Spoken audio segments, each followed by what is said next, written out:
2013 سے 2014 میں تعلیمی اعداد و شمار میں 3% کمی BLA کے عروج سے منسلک ہے۔ صرف چند اضلاع میں تعلیمی بہتری دیکھی گئی، جبکہ اکثر اضلاع میں خوف، افراتفری اور اساتذہ کی عدم دستیابی نے تعلیمی نظام کو مفلوج کر کے رکھ دیا۔ BSO جیسے طلبہ تنظیمیں جن پر BLA کے زیر اثر دھڑے قابض ہیں، تعلیمی اداروں کو فکری آزاد گاہوں کے بجائے دہشت گردوں کی نرسری میں بدل چکی ہیں۔ یہ تنظیمیں نوجوانوں کو قلم کی بجائے بندوق تھمانے کی ترغیب دیتی ہیں۔ جاوید بلوچ اور محمد جان بلوچ جیسے کرداروں نے تعلیمی ماحول کو قوم سرپرستی کے نام پر یرغمال بنایا۔ BSO کا استعمال BLA کی بھرتی کے لیے کیا جاتا رہا، جو تعلیمی اداروں میں خوف، نفرت اور بدنظمی کا باعث بنتا ہے۔ بلوچستان کی صحت کا نظام پہلے ہی کمپرومائزز کا شکار ہے، مگر BLA نے اس بگڑتے نظام کو مزید دھکیل کر تباہی کے دہانے پر پہنچا دیا ہے۔ پولیو ویکسینیشن ٹیموں پر حملے، ہسپتالوں پر دھاوا اور صحت کے مراکز کو نشانہ بنانا اس تنظیم کی دہشت گردانہ پالیسیوں کی مثالیں ہیں۔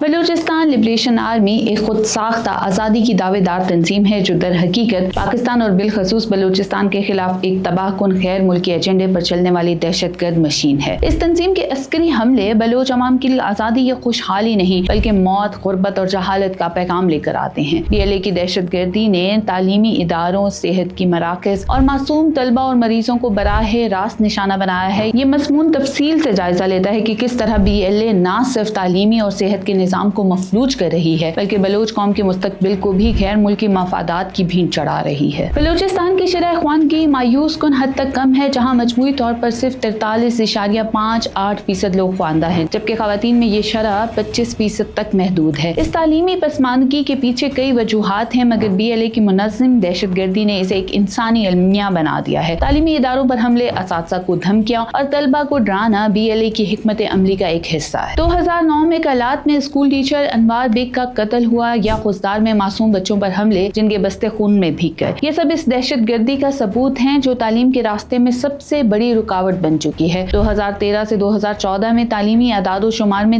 3% کمی BLA کے عروج سے منسلک ہے۔ صرف چند اضلاع میں تعلیمی بہتری دیکھی گئی، جبکہ اکثر اضلاع میں خوف، افراتفری اور اساتذہ کی عدم دستیابی نے تعلیمی نظام کو مفلوج کر کے رکھ دیا۔ BSO جیسے طلبہ تنظیمیں جن پر BLA کے زیر اثر دھڑے قابض ہیں، تعلیمی اداروں کو فکری آزاد گاہوں کے بجائے دہشت گردوں کی نرسری میں بدل چکی ہیں۔ یہ تنظیمیں نوجوانوں کو قلم کی بجائے بندوق تھمانے کی ترغیب دیتی ہیں۔ جاوید بلوچ اور محمد جان بلوچ جیسے کرداروں نے تعلیمی ماحول کو قوم سرپرستی کے نام پر یرغمال بنایا۔ BSO کا استعمال BLA کی بھرتی کے لیے کیا جاتا رہا، جو تعلیمی اداروں میں خوف، نفرت اور بدنظمی کا باعث بنتا ہے۔ بلوچستان کی صحت کا نظام پہلے ہی کمپرومائزز کا شکار ہے، مگر BLA نے اس بگڑتے نظام کو مزید دھکیل کر تباہی کے دہانے پر پہنچا دیا ہے۔ پولیو ویکسینیشن ٹیموں پر حملے، ہسپتالوں پر دھاوا اور صحت کے مراکز کو نشانہ بنانا اس تنظیم کی دہشت گردانہ پالیسیوں کی مثالیں ہیں۔ 2019 سے 2022 تک پولیو ٹیموں پر درجنوں حملوں میں کئی کارکن شہید ہوئے۔ 2023 میں صرف بلوچستان سے 12 نئے پولیو کیسز رپورٹ ہوئے، جن کی بنیادی وجہ ویکسین کی رکاوٹ اور خوف کا ماحول تھا۔ یہ حملے BLA کے اس جھوٹے بیانیے پر مبنی ہے کہ ویکسین ایک غیر ملکی سازش ہے۔ حقیقت یہ ہے کہ یہ دہشت گرد بلوچستان کی معصوم بچوں کو معذوری کے اندھیرے میں دھکیل رہے ہیں۔ 2025 میں خوزدار کے زہری ٹاؤن پر